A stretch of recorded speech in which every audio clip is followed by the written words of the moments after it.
Le point sur l'actualité, bienvenue à tous. La journée mondiale de la sécurité et la santé au travail, c'est le dimanche 28 avril, mais les activités en marge de cette journée ont eu lieu. Ce 27, la prévention des maladies professionnelles, c'est le thème retenu cette année. Et donc, à l'occasion, le gouvernement a tenu à rendre hommage à tous les travailleurs congolais partout où ils se trouvent, mais également à tous ceux qui ont trouvé la mort en exerçant leur travail. Je vous propose de suivre ici un extrait de ce message lu par le ministre de l'Emploi, Modeste Bahati. À l'occasion de la célébration de la Journée mondiale de la sécurité et de la santé au travail, en ce jour du 28 avril 2013, mais aussi de la Journée africaine de la prévention des maladies professionnelles, célébrée le 30 avril de chaque année, et ce dans le but de promouvoir la prévention des accidents de travail et des maladies professionnelles à l'échelle planétaire, je me dois de rendre un vibrant hommage à son Excellence, M. Joseph Kabila Kabange, président de la République, chef de l'État, dans sa vision de réduire sensiblement les cas d'accidents et de maladies professionnelles.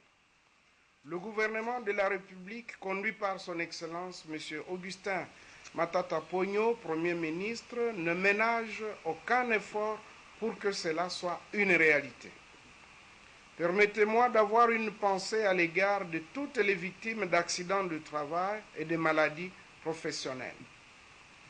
La journée que nous commémorons aujourd'hui s'inscrit dans le cadre de la stratégie globale en matière de sécurité et de santé au travail, visant à promouvoir le développement d'une culture de prévention mondiale.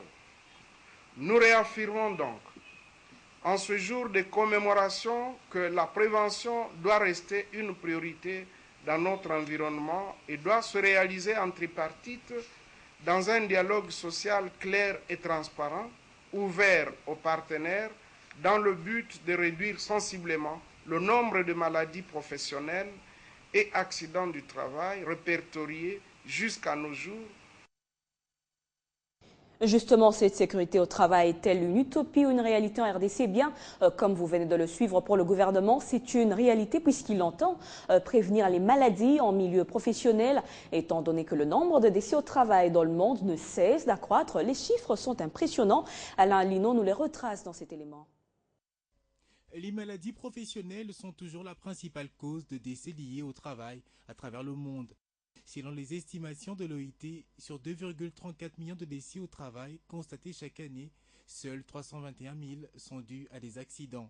Les autres 2,2 millions de décès sont causés par différents types de maladies liées au travail, ce qui correspond à une moyenne de plus de 5 500 décès professionnels par jour. Un déficit de travail décent inacceptable qui interpelle le gouvernement congolais ce jour. Nous insistons en tant que ministère de l'Emploi, du Travail et de la Prévention sociale sur la prévention des maladies professionnelles mais aussi des accidents de travail. Une prévention inadéquate des maladies professionnelles a des conséquences néfastes non seulement sur les travailleurs et leurs familles, mais aussi sur l'ensemble de la société, car il génère des coûts extrêmement élevés, liés notamment à la chute de la productivité ou au poids financier sur les systèmes de sécurité sociale. À Kinshasa, les travailleurs en sont conscients, mais espèrent du gouvernement des solutions. Un montant très petit forfaitaire est disponibilisé pour les soins d'un agent et toute sa famille. Alors ce qui fait que les soins que l'agent prendra, que sa famille prendra, seront des soins tout à fait légers avec des médicaments à moindre coût. Comme chaque année, le programme de l'OIT sur la sécurité et la santé au travail et sur l'environnement a rédigé un rapport de référence qui appelle gouvernement, employeurs et travailleurs à collaborer au développement et à la mise en œuvre des politiques et des stratégies nationales ayant pour but de prévenir les maladies professionnelles. Une démarche que saluent les syndicalistes de la RDC. À l'occasion de cette célébration, tous les acteurs de ce secteur restent convaincus que la sécurité et la santé au travail ont un rôle fondamental à jouer pour garantir une carrière professionnelle plus longue et dans un meilleur état de santé. Est-ce que les entreprises publiques respectent le contrat de performance conclu avec le gouvernement? Une question à laquelle le gouvernement tente actuellement de trouver la réponse. En tout cas, le contrôle dans les entreprises publiques a commencé une année après la signature de ce contrat et c'est le ministre de l'économie qui s'y est mis. Il a visité les installations de l'Office congolais de contrôle et le constat est plutôt positif. Il est considéré comme l'œil de la République. L'Office congolais de contrôle est l'une des entreprises publiques du pays à avoir signé le contrat de performance avec le gouvernement. Un accord qui consistait à inscrire toutes ces sociétés dans la logique de l'action de l'exécutif national avec comme objectif de répondre aux normes internationales dans leurs domaines respectifs, comme celui de contrôle douanier où l'OCC semble avoir accompli des exploits selon le ministre de l'économie à l'issue de sa visite dans ces installations. Dans le domaine où les soucis de chercher à trouver la gestion de l'information en temps réel. Et j'ai découvert, c'est important, les réseaux intranet de l'OCC, tel que ça fonctionne, ça permet, même à partir de la direction générale ici, d'avoir une fluidité des opérations qui se font au niveau de douane. Le pari date d'il y a un an aussi depuis l'avènement du gouvernement Matata, une évaluation qui tombe donc à pic. Et puis cette nouvelle Kinshasa sera encore à l'honneur après le sommet de la francophonie. Elle abritera au mois de novembre 2013 le 17e sommet du COMESA. C'est la décision prise lors de la 17e réunion du bureau du Conseil des ministres de ces structures sous-régionales tenues du 22 au 23 avril 2013 à Lusaka en Zambie. La RDC a été représentée à ses assises par le vice-ministre de la coopération internationale. Cette réunion a porté sur le renforcement des échanges intra-COMESA en développant les micro, petites et moyennes entreprises. À cette 17e réunion du bureau du Conseil des ministres du marché commun de l'Afrique orientale et australe, on pouvait remarquer la présence du vice-ministre de la coopération internationale de la RDC, Dismas Mangbengu, venu représenter le chef de la diplomatie congolaise Raymond Chibanda. L'engagement de la RDC dans une dynamique de renforcement de la coopération régionale et internationale a une fois de plus convaincu les autres nations partenaires qui ont confié à la RDC l'organisation du 17e sommet du COMESA en novembre prochain. Compte tenu de l'expérience en la matière, notamment après avoir organisé le 50e de l'indépendance du Congo, après avoir organisé le sommet avec satisfaction, le sommet du SADC, et après avoir organisé le 14e sommet de la francophonie avec succès, donc nous avons rassuré aux États membres que le problème ne se posera pas parce que munis de cette expérience. Les préparatifs du sommet du COMESA 2013 enclenchés, la RDC qui va collaborer avec le secrétariat de ces structures sous-régionales est déterminée à faire de ces assises une réussite comme c'était le cas avec le sommet de la francophonie. Parlons de la sécurité en RDC avec deux délégations des députés provinciaux qui ont échangé vendredi avec le Premier ministre sur la situation qui prévaut actuellement dans leurs provinces respectives, notamment la province orientale et celle du Katanga. Le social et la sécurité étaient l'objectif de cette rencontre qui s'est terminée avec un groupe d'investisseurs venus pour concrétiser un projet d'implantation d'une cimenterie en RDC. Ici, à l'hôtel du gouvernement, ces différents députés nationaux gravissent tour à tour ces marches pour échanger avec le chef de l'exécutif congolais, Matata Ponyo. La première délégation à être reçue, c'est celle conduite par Valentin Sanga de la province orientale. Au menu, la situation politique, sécuritaire et économique. Et le problème le plus important pour nous, c'était d'abord le problème sécuritaire, parce que nous avons des groupes armés qui terrorisent la population, nous avons même des groupes armés étrangers, et en plus de cela, il y a le problème du Sud-Soudan, les populations du Sud-Soudan qui viennent faire le braconnage chez nous. Après arrive le tour des députés du Haut-Katanga, conduit par Louis Tolé. Il y a eu le problème des Maïmaï qui ont investi le district du Haut-Katanga. Il y a le problème aussi de découpage. Il y a le problème lié à la misère aussi de la population. La soirée du Premier ministre apparemment chargée a été clôturée par l'arrivée de la délégation de la société de cimenterie Nyumba Ya Akiba qui compte s'implanter dans le Bas-Congo, précisément à Songololo. Le Premier ministre nous a supportés depuis pas mal de temps maintenant pour pouvoir avancer vraiment avec ce projet et faire une réussite de cela. Une cimenterie qui va produire 1,2 million, 1,2 million tonnes par an. Il y a des travaux préparatoires à faire, donc ça ne se passe pas comme ça. Donc il y a beaucoup de choses qu'on doit préparer. Toutes ces préoccupations se trouvent aujourd'hui sur la table du Premier ministre qui, on espère, les examine attentivement avec son gouvernement. Merci.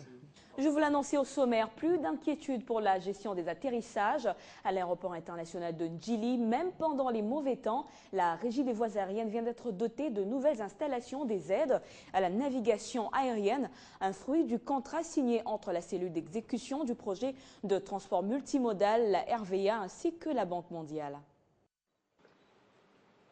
L'enjeu de cette série des signatures est d'adapter le système de surveillance de l'espace aérien congolais aux exigences des sécurités et des sûretés en vigueur au niveau international. Une concrétisation des efforts du gouvernement dans la mise en œuvre de réformes des entreprises du portefeuille, mais surtout de l'assainissement de l'espace aérien congolaise qualifié depuis un temps de non viable. Donc il n'y aura plus question de s'inquiéter qu'il y a mauvais temps sur Kinshasa et qu'il faut retarder l'atterrissage. 2 contrats ont été donc signés, le premier à hauteur de 962 567 000 € pour la fourniture et installation d'un système de gestion des surveillances de l'espace aérien et le second de 932 950 000 € pour l'installation des aides à la navigation aérienne. Ces investissements-là, nos contrôleurs aériens seront en mesure de communiquer avec le pilote, de lui passer tous les messages dont il a besoin pour bien naviguer. Ce vaste programme évalué au total à plus de 10 millions de dollars vise à réhabiliter les installations existantes des aéroports, la circulation aérienne, ainsi que la rationalisation des opérations et renforcement de ces services. Sachez également que le procès du général de brigade Jérôme Kakwavu, accusé des crimes de guerre et crimes contre l'humanité en Ituri, se poursuit à la haute cour militaire. Vendredi, un seul point a été soumis au débat par le premier président, le général de brigade de la haute cour, Delphin Niembo. Les détails dans cet élément. Il était question ce vendredi de soumettre au débat la requête des avocats de la défense sur la descente de la cour en Ituri pour reconstituer tous les faits mis à charge du prévenu, le général de brigade, Jérôme Kakwavu.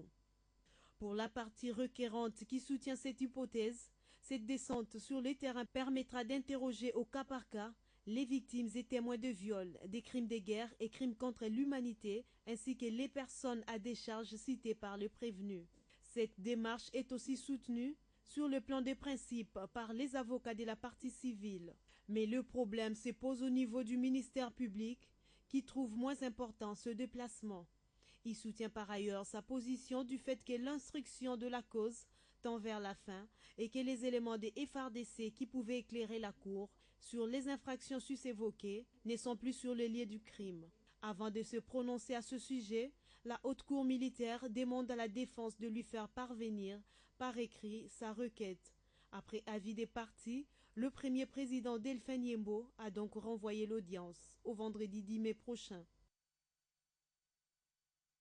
Et puis les Kinois ont failli assister ce week-end à un nouveau drame sur les routes de la capitale congolaise suite à l'accident d'un bus qui aurait causé plusieurs pertes en vies humaines. Fort heureusement, grâce au séparateur en béton posé par l'Office de voirie et drainage, le pire a été évité. Le chauffeur qui roulait à vive allure avait perdu le contrôle de son véhicule.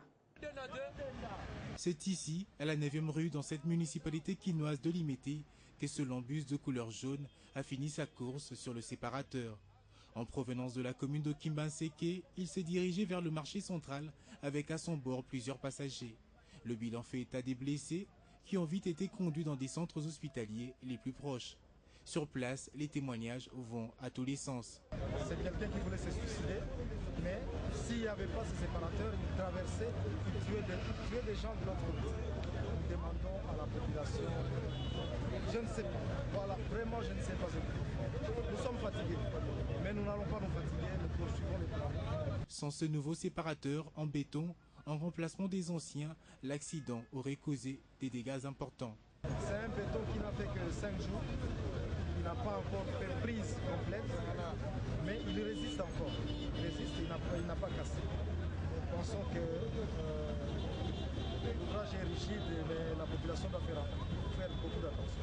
Assurément, ce nouveau modèle de séparateur démontre son efficacité. Ainsi, le souhait manifesté par la population est de les voir érigés jusqu'à l'aéroport international de Ndjili afin de limiter les dégâts causés par les accidents de circulation dans la ville de Kinshasa.